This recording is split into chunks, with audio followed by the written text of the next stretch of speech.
Hello students, welcome to board prep. कैसे हैं आप सब? I hope you're all doing very very fine and welcome to the फटाफट revision series for your upcoming boards.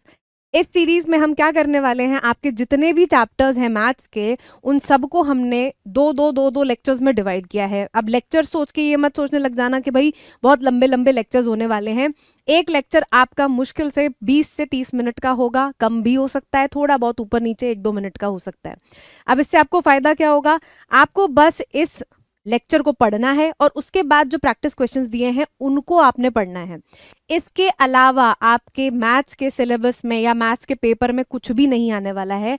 क्यों? क्योंकि हम सारे कॉन्सेप्ट्स कवर करने वाले हैं और इसमें हमने डिवाइड कर दिया आपके टाइप्स ऑफ क्वेश्चंस। तो अगर आपने type 1, type 2, type 3, let's say आपका जो पहला चैप्टर है उसमें 3 आपकी टाइप्स हैं क्वेश्चंस की, तो उन 3 टाइप के अलावा कोई भी क्वेश्चन आपके बोर्ड्स में नहीं आएगा, इस बात की हमारी गारंटी है।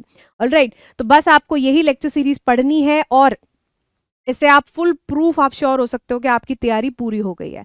बाकी आपकी प्रैक्टिस पर डिपेंड करता है। टाइम वेस्ट नहीं करते हैं, स्टार्ट करते हैं आपका पहला chapter, that is real numbers, उसका पार्ट 1। ऑलराइट, ठीक है जी। अब इसमें देखो, सबसे पहले हमने देखना है कि भाई टाइप्स ऑफ नंबर्स क्या होते हैं। तो आपके कितने टाइप के नंबर्स हैं? सबसे पहले आता है नेचुरल नंबर्स। नेचुरल नंबर्स को नेचुरल नंबर्स क्यों बोला जाता है? क्योंकि ये वाले जो सारे नंबर्स होते हैं वो नेचुरली अकरिंग होते हैं आपके आसपास में।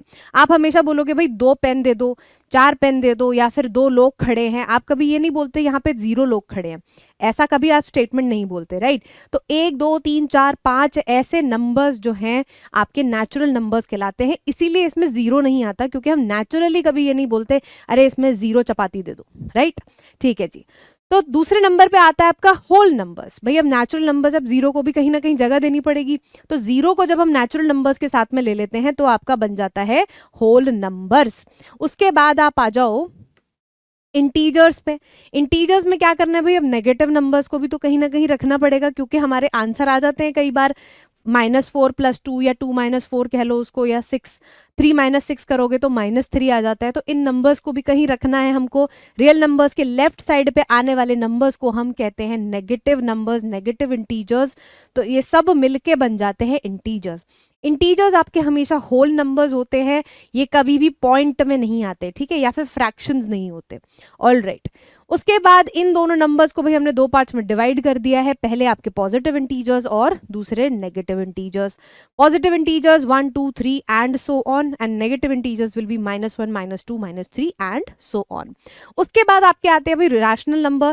रैशनल नंबर आप हमेशा से पढ़ते आए हो, number which can be represented in the form of a p/q, और आपका q आप कभी भी 0 नहीं हो सकता।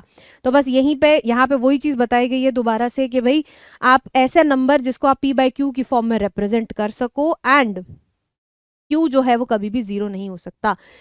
जब भी आपको कोई बोलता है कि भाई q 0 नहीं हो सकता, तो आप सोच के देखो अगर q 0 होगा तो क्या हो जाएगा। इससे क्या होगा? सोचने का आपका कैपेबिलिटी बढ़ेगी, दिमाग चलेगा। कि अगर आप किसी भी नंबर को 0 से डिवाइड करोगे, बेसिकली मतलब 4/0 आप कहना चाह रहे हो कि कोई नंबर है, तो आप किसी भी नंबर को 0 से डिवाइड नहीं कर सकते, वो डिफाइंड नहीं होगा। It is going to be undefined, या फिर आप इसको कह सकते हो कि भाई ये इन्फिनिटी पे चला जाता है। That is why it is not a rational number when q is equals to 0। ठीक है जी, आगे बढ़ते हैं। इरैशनल नंबर्स, भाई जो रैशनल नहीं है वो इरैशनल हो जाते हैं। Clear? A number is called irrational if it cannot be expressed in the p/q form। p और q इंटीजर्स हैं, q is equals to 0 है। यहाँ पे भी q 0 नहीं हो सकता, लेकिन यहाँ पे बात हो रही है कि भाई वो p/q की फॉर्म में ही नहीं जा सकता, तो q की वैल्यू पे तो अब हम बात ही नहीं कर रहे हैं, ठीक है। इरैशनल नंबर्स में भी आपको पता है कि नॉन टर्मिनेटिंग, नॉन रिपीटिंग, जिनका डेसिमल एक्सपेंशन होता है, उनको आप कहते हो irrational numbers. Clear? As such इस नॉन टर्मिनेटिंग और नॉन रिपीटिंग वाला जो कॉन्सेप्ट है, इसका यहाँ पे एज सच कोई काम नहीं है, तो हम ज्यादा उसको डिस्कस नहीं कर रहे हैं, ठीक है। आगे बढ़ते हैं।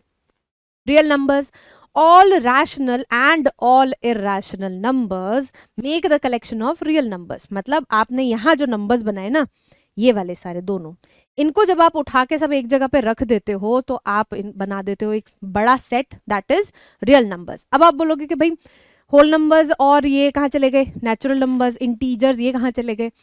भाई आपके जो रैशनल नंबर्स होते हैं ना, उन्हीं का सबसेट होते हैं ये सारे नंबर्स। रैशनल नंबर मतलब p/q की फॉर्म में करना।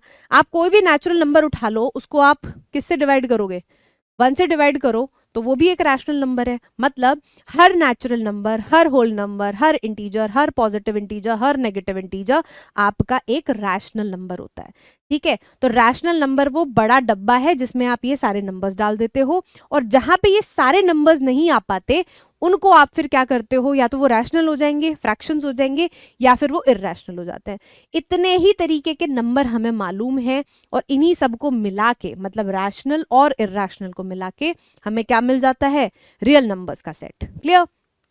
Alright, prime number has only two distinct factors. भाई अगला टाइप आ गया प्राइम नंबर का। प्राइम नंबर के पास, मतलब प्राइम नंबर एक ऐसा नंबर होता है जिसके पास में सिर्फ दो फैक्टर्स होते हैं, एक वो खुद और एक 1, बस। उसके अलावा कोई फैक्टर आ गया तो आप उसको प्राइम नंबर नहीं बोलते हो। अब फैक्टर का मतलब बिल्कुल ही सादा भाषा में, मतलब कि 1 और वो खुद नंबर के अलावा कोई भी ऐसा नंबर नहीं होगा जो उस नंबर को डिवाइड कर दे।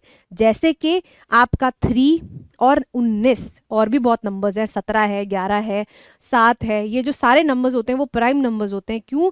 क्योंकि इन नंबर्स को या तो 1 डिवाइड करेगा या वो खुद डिवाइड करेंगे। जैसे 19 ले लो, 19 19 जा 19 डिवाइड हो गया भाई, और 19 19 1 जा 19 डिवाइड हो गया। इनके अलावा कोई और नंबर नहीं मिलेगा, सिर्फ 19 और 1 ही मिल रहे हैं, तो ही आपका ये प्राइम नंबर्स कहलाते हैं। उसके बाद भाई प्राइम नहीं है तो कंपोजिट होंगे, राइट? कंपोजिट हो गए तो मतलब एक नंबर जिसके 1 और अपने आप से ज्यादा फैक्टर्स होते हैं। फॉर एग्जाम्पल 4 हो गया, 15 हो गया। 15 के और क्या क्या फैक्टर्स होते हैं? 3 होता है, 5 होता है, 4 का 2 भी मिल जाता है, राइट? एक भी मिल गया तो वो कॉम्पोजिट नंबर है। ठीक, अब इन दोनों के बीच में एक ये कॉन्सेप्ट आ गया भाई कि अगर two numbers that have only 1 as common factor, मतलब उनके बीच में सिर्फ एक ही कॉमन फैक्टर है जो कि है 1, तो हम ऐसे नंबर्स को बोलते हैं को प्राइम। मतलब वो एक दूसरे के लिए प्राइम है, समझ गए? सिर्फ 1 ही उन दोनों को डिवाइड कर रहा है एक टाइम पे, अलग अलग तो शायद कर रहे होंगे, कोई दिक्कत नहीं है। इसका एग्जाम्पल आप ले सकते हो 4 एंड 5। देखा जाए तो 4 को क्या डिवाइड कर सकता है? 2 डिवाइड करता है, लेकिन 5 तो प्राइम नंबर ही है। लेकिन ये दोनों साथ में को प्राइम है, मतलब 1 के अलावा कोई भी ऐसा नंबर नहीं है जो एक टाइम पे दोनों को डिवाइड करते। समझ गए? अब इसका एग्जाम्पल उल्टा भी एक बार ले लेते हैं। जैसे मान लो 3 नहीं लेंगे, दोनों कंपोजिट नंबर ले लेते हैं। देखो मान लो आप ले लो 16 और कौन सा नंबर लें, 9 ले लेते हैं, चलो ठीक है। तो 16 हो जाएगा आपका 4 into 2, that means 2 into 2, sorry 4 into 4, 2 into 2 into 2, और यहाँ पे बनेगा 3 इंटू 3। कोई भी कॉमन फैक्टर नहीं है, सिर्फ 1 है, तो मतलब 16 और 9 खुद प्राइम नंबर ना होते हुए भी आपस में को प्राइम है। समझ गए? तो ऐसा कोई जरूरी नहीं है कि अगर कोई नंबर जो है वो को प्राइम, सॉरी प्राइम नहीं है तो वो को प्राइम नहीं हो सकता है, क्योंकि को प्राइम आपके दो नंबर्स की प्रॉपर्टी है। ऑलराइट, उसके बाद आते हैं आपका fundamental theorem of arithmetic. FTA पूरे चैप्टर में रियल नंबर्स में यही चलता रहता है। तो फंडामेंटल थ्योरम ऑफ अरिथमेटिक ये कहता है कि आप कोई भी दुनिया का कॉम्पोजिट नंबर उठा लो, कितना भी बड़ा कॉम्पोजिट नंबर उठा लो, आपके पास हमेशा एक सेट ऑफ प्राइम नंबर्स मिलेगा जिसकी पावर्स के मल्टीप्लिकेशन में हम उस को प्राइम को, सॉरी कंपोजिट नंबर को एक्सप्रेस कर सकते हैं। मतलब एक कंपोजिट नंबर, छोटे से भाषा में अगर बोलें तो कंपोजिट नंबर किसके बराबर हो जाएगा? प्रोडक्ट ऑफ प्राइम्स के। ठीक है, अब वो प्राइम की पावर्स भी हो सकती हैं, ये अंडरस्टूड है, this is just for reference, तो आप एकदम ज्यादा ही कतई डिटेल में मत जाना है इसमें। क्लियर? ऑल राइट, अब इसमें आता है भाई आपका एचसीएफ और एलसीएफ का कॉन्सेप्ट, जो कि है आपका प्राइम फैक्टराइजेशन मेथड से। सबसे पहले देखते हैं भाई एचसीएफ क्या होता है। एचसीएफ नॉर्मली बोले तो हाईएस्ट कॉमन फैक्टर, मतलब एक ऐसा नंबर, ऐसा सबसे बड़ा नंबर जो उन दोनों नंबर्स को सेम टाइम पर डिवाइड कर रहा हो। क्लियर? प्राइम फैक्टराइजेशन करते हैं तो कैसे सॉल्व करते हैं भाई इसको? 12 लिखो, 2 6 जा, 2 3 जा एंड 2। आपने 12 का प्राइम फैक्टराइजेशन निकाल दिया है यहाँ पे, और मैंने यहाँ पे गलत लिख दिया है, दैट इज 3 1 जा। क्लियर? फिर आपने क्या किया? 15 का निकाला ऐसे ही, 3 5 जा 15 एंड 5 1 जा। फिर फाइनली वी हैव 21 का 3 7 जा 7 1 जा। सबसे छोटे प्राइम से स्टार्ट करना होता है प्राइम फैक्टराइजेशन, हमेशा याद रखना। यहाँ पे सीधा आप 4 से स्टार्ट नहीं कर सकते, आपको प्राइम नंबर लेना पड़ेगा, वो भी सबसे छोटा। आप यहाँ पे 3 से भी स्टार्ट नहीं कर सकते, 3 4 12 नहीं लिख सकते टेक्निकली, मतलब आंसर हो सकता है आपका सही आ जाए, लेकिन अगर आप प्रोसेस फॉलो करोगे तो you have to put the smallest prime number over there. Clear?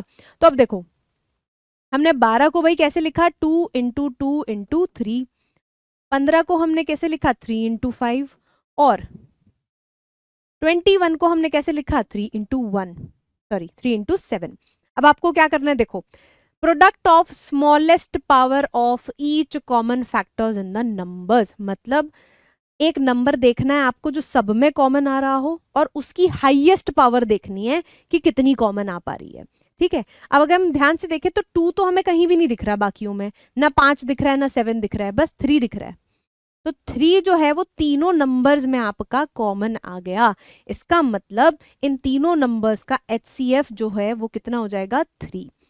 और यहाँ पे अगर दो जगह पे स्क्वायर होता 3 स्क्वायर और एक जगह पे 3 होता, तब भी आप 3 स्क्वायर कॉमन नहीं निकालते। 3 स्क्वायर तब कॉमन आता जब तीनों नंबर्स के पास में 3 स्क्वायर होता। क्लियर?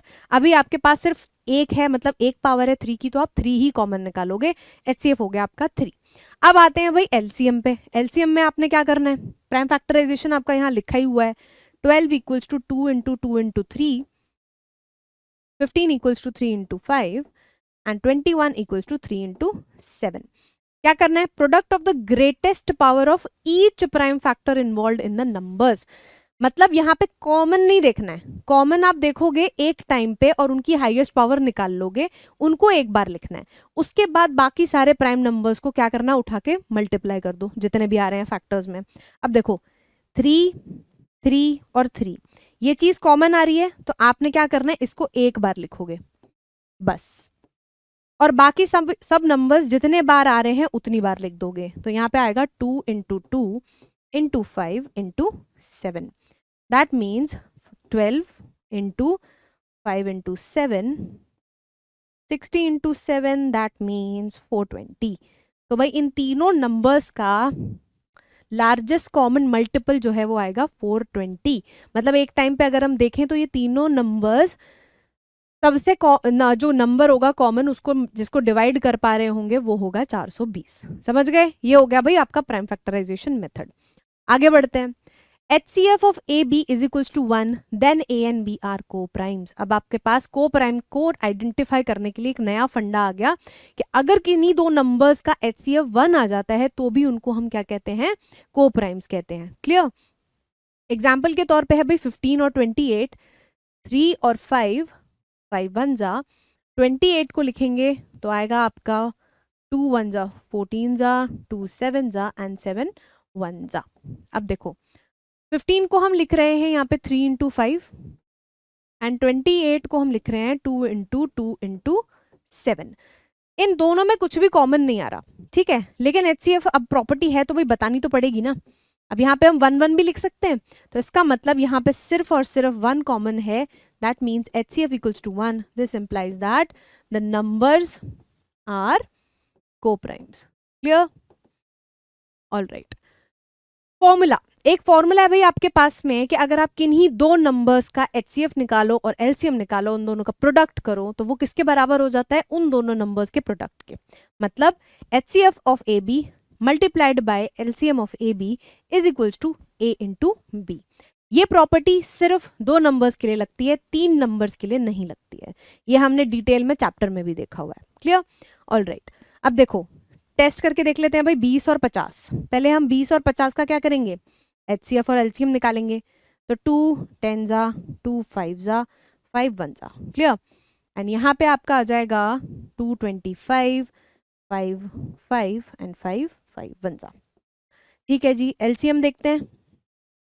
LCM कितना आएगा, कॉमन आपके पास है 2 और 5, तो आप क्या करोगे, दोनों को एक एक बार लिख दोगे और जो कॉमन नहीं है उनको एज इट इज लिख दोगे। मतलब दोबारा से 2 इंटू 5, दैट इज 5 5 से 25, 25 हो जा 100।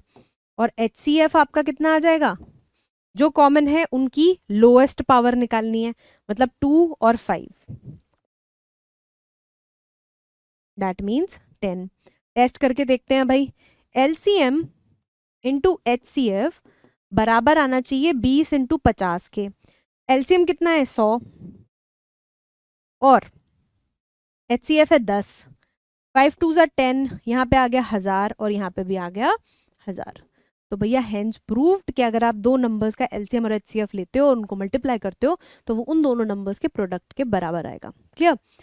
नेक्स्ट भाई, अब वो दोनों चीजें जो कॉन्सेप्ट देख लिया वो तो बेस हो गया, ठीक है, उनके ऊपर क्वेश्चंस आ गया तो वो टाइप थोड़ी ना है, वो तो कॉन्सेप्ट है, वो तो आपको आ ही गया है ना, बचपन से करते आ रहे हैं, कुछ ज्यादा डिफरेंट नहीं है। टाइप 1 है क्वेश्चन का कि अगर फाइंड द ग्रेटेस्ट नंबर पूछा जा रहा है which divides 85 and 72 leaving remainders 1 and 2 respectively. आपको ऐसा नंबर फाइंड करना है जो कि इन दोनों को डिवाइड करने पे 1 और 2 रिमाइंडर छोड़ रहा है, मतलब पूरी तरीके से डिवाइड नहीं कर पा रहा है लेकिन रिमाइंडर छोड़ रहा है।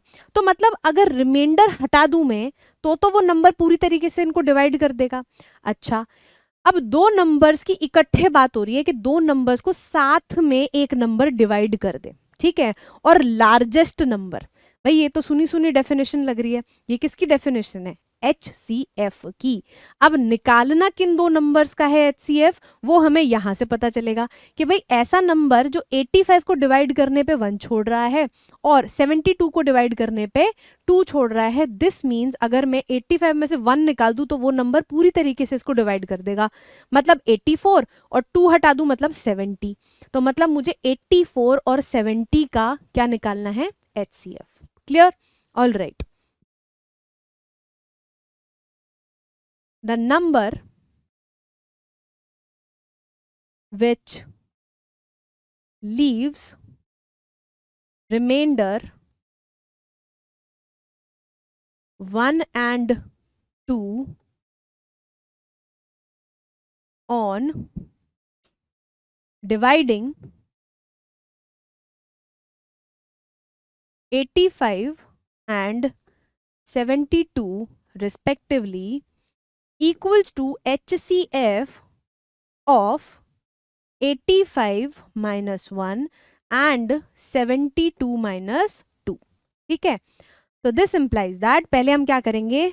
Bye prime factorisation.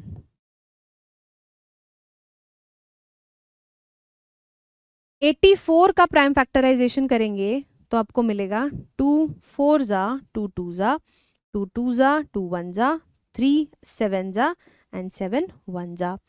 Now we have 70, so 2 3 जा 5 जा and 5 7 जा, एक सेकेंड,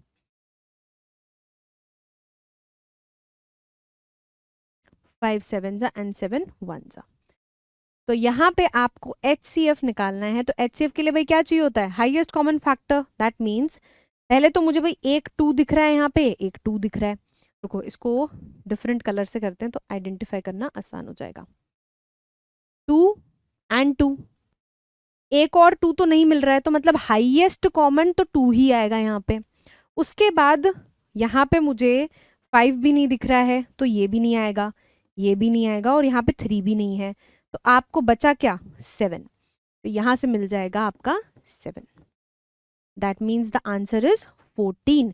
आप डिवाइड करके भी देख सकते हो, जब आप 85 को 14 से डिवाइड करोगे तो 14 6 जा 6 4 जा 4 2 84, देखो 14 6 आएगा आपका 84, ये छोड़ रहा है रिमाइंडर 1, और 72 को जब आप 14 से डिवाइड करोगे तो आपका आई थिंक 5 5 4 जा 22 5 70, यस 5 जा 70, आपका यहाँ पे बच रहा है 2, तो 1 और 2 रिमाइंडर छूट रहा है जब आप 14 से 85 और 72 को डिवाइड कर रहे हो। क्लियर? तो बेसिकली इसके स्टेप्स क्या हैं? आपने दोनों नंबर्स में से उन रिमाइंडर्स को हटाना है और उनका HCF फाइंड करना है, तब आपको आंसर मिल जाएगा। Clear? All right, next question. There is a circular path around a sports field. Sonia takes 18 minutes to drive one round of the field, while Ravi takes 12 minutes for the same. अब देखो ये question आपकी NCERT का है, ये यहाँ पे हमने क्यों इंक्लूड किया है, बिकॉज ये ना आपका एक वाइड स्पेक्ट्रम ऑफ क्वेश्चंस को कवर कर लेता है। पिछले वाले क्वेश्चन में आपने एचसीएफ को अप्लाई किया है क्वेश्चन को सॉल्व करने के लिए, यहाँ पे आपको एलसीएम को अप्लाई करना है। करना कैसे है वो अगर आप इस क्वेश्चन में समझ गए तो आप बाकी सारे क्वेश्चन सॉल्व कर लोगे। ठीक है, बोल रहे हैं कि भाई एक सर्कुलर फील्ड है जिसमें सीमा जो है, सीमा ही नाम है, सोनिया, सोनिया जो है उनको कितना टाइम लगता है भाई चक्कर काटने के लिए? She takes around 18 minutes to cover it. ठीक है, एंड उसी ग्राउंड को कवर करने के लिए भाई रवि कितने मिनट लेते हैं? 12 मिनट लेते हैं। ठीक है, यहां पे रवि लिख देते हैं, यहां लिख देते हैं 12 मिनट। ठीक है, तो रवि को लग रहे हैं भाई 12 मिनट और सोनिया को लग रहे हैं 18 मिनट। पूछा क्या जा रहा है, suppose they both start at the same point and at the same time. एक ही टाइम पे दोनों लोगों ने एक ही पॉइंट से स्टार्ट किया है और go in the same direction, after how many minutes they meet again at the starting point. मतलब वो कहना चाह रहे हैं कि भाई दोनों ने एक जगह से स्टार्ट किया, जैसे रेस स्टार्ट होती है उसी तरीके से स्टार्ट किया एक जगह से और एक ही टाइम पे स्टार्ट किया और गए भी दोनों एक ही डायरेक्शन में। ऐसा नहीं है कि ये सर्कुलर पाथ है तो एक इधर चला गया और एक इधर चला गया, ऐसा नहीं है, दोनों सेम जगह में सेम डायरेक्शन में ट्रैवल कर रहे हैं। अब पूछा जा रहा है कि भाई कितनी देर बाद वो मिलेंगे दोबारा से और कहाँ पे? स्टार्टिंग पॉइंट पे। ठीक है, ऑल राइट, देखो क्योंकि मिल तो वो पहले भी जाएंगे कहीं ना कहीं, वैसे शायद नहीं मिलेंगे, ये मैंने गलत अजम्पशन कर ली। ठीक है, अब हमने कैसे सॉल्व करना है इसको, पहले आप इस क्वेश्चन की अप्रोच समझो। पहले हम बात करते हैं सोनिया के बारे में, या फिर सोनिया को हम रेड कलर से ही बात करते हैं क्योंकि सोनिया को हम रेड से डिपिक्ट कर रहे हैं। सोनिया पहला चक्कर, फर्स्ट राउंड कितने देर में लगाएंगी? 18 मिनट्स में। ऑल राइट, सेकेंड राउंड वो कितनी देर में लगाएंगी? भाई पहले राउंड को करने में 18 लगा तो दूसरे राउंड को करने में कितना टाइम लगेगा उनको? 36, राइट।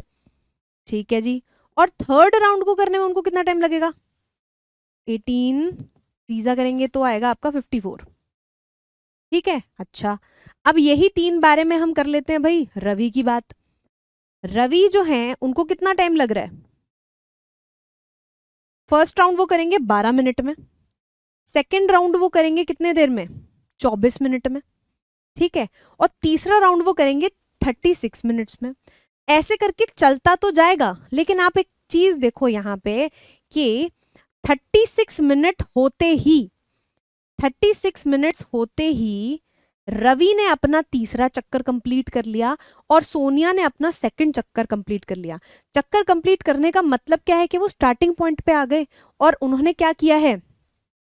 सेम जगह पे आ गए, मिल गए दोनों। यही तो वो हमसे पूछ रहे हैं कि भाई कितने मिनट बाद वो मिलेंगे आपके स्टार्टिंग पॉइंट पे, राइट। तो बेसिकली जब सोनिया का सेकंड चक्कर होगा और रवि का तीसरा चक्कर होगा तब दोनों क्या हो जाएंगे? स्टार्टिंग पॉइंट पे मिल जाएंगे। और कितनी देर बाद मिल रहे हैं? 36 मिनट्स बाद, दोनों के दोनों। अब ये पूरी कहानी का मतलब क्या है कि आपको कैसे सॉल्व करना था इसको एलसीएम लेके, कि आपको कुछ नहीं करना, 18 और 12 का एलसीएम ले लेना है तो आपको सेम आंसर मिलेगा। ठीक है, देखो कैसे। साइड में क्या करेंगे, हम दोनों का प्राइम फैक्टराइजेशन करते हैं। पहले 18 का करेंगे, 2 9 जा, 3 3 जा एंड 3 जा, और 12 का करेंगे तो मिलेगा 2 4 जा, सॉरी 2 6 जा। इरेजी कर लेते हैं इसको, वेरी अनटाइडी, एंड 2 6 जा, 2 3 जा एंड 3 1 जा। एलसीएम जब लेंगे तो क्या करेंगे, पहले कॉमन देखेंगे, कॉमन कितनी पावर मिल रही है? 2 और 2, तो 2 लिख देंगे। फिर एक 3 मिल रहा है भाई कॉमन, 3 लिख देंगे। लेकिन 3 और 2 कॉमन नहीं है तो इनको एज इट इज रख देंगे नीचे। 2 3 जा 6, 3 2 जा 6, और ये मिल गया 36। तो इस तरीके के क्वेश्चन बेटा आपके एलसीएम से सॉल्व हो जाएंगे तुरंत। आपको इतनी सारी कहानी नहीं पढ़नी पड़ती, पढ़नी अभी पड़ेगी क्योंकि हम कॉन्सेप्ट समझ रहे हैं। लेकिन आप जब एक बार समझ जाओगे ना कि भाई दोनों जो है वो कब स्टार्टिंग पॉइंट में मिलेंगे, एक की स्पीड इतनी है, एक की स्पीड इतनी है, मिनट इतने हैं, इन सब कॉन्सेप्ट को एक बार आप समझ गए कि भाई ये इस तरीके से चल रहा है और ये आपने सॉल्व करना है, और ये सेम चीज़ आप किससे सॉल्व कर सकते हो, एलसीएम से सॉल्व कर सकते हो। तो 2 सेकंड का क्वेश्चन है, बिल्कुल टाइम नहीं लगेगा इसको। और मल्टीपल चॉइस क्वेश्चन है तो ये भी सारा काम आपको दिखाने की ज़रूरत नहीं पड़ेगी, आपको सीधा ऑप्शन क्लिक करना है। क्लियर? ऑल राइट, तो ये जो थे भाई, ये हो गया आपका पहला पार्ट रियल नंबर्स का, जिसमें हम बेसिक सारा देख चुके हैं। इसके सेकंड पार्ट में हम देखेंगे इररेशनल वाला पार्ट। उसके बाद आपको मिल जाएंगे इसके प्रैक्टिस क्वेश्चंस, जिनको सॉल्व करने के बाद ये गारंटी है कि उनके बाहर आपका कुछ भी नहीं आने वाला। कौन से चैप्टर से? रियल नंबर्स से। मिलते हैं नेक्स्ट लेक्चर में। Thank you.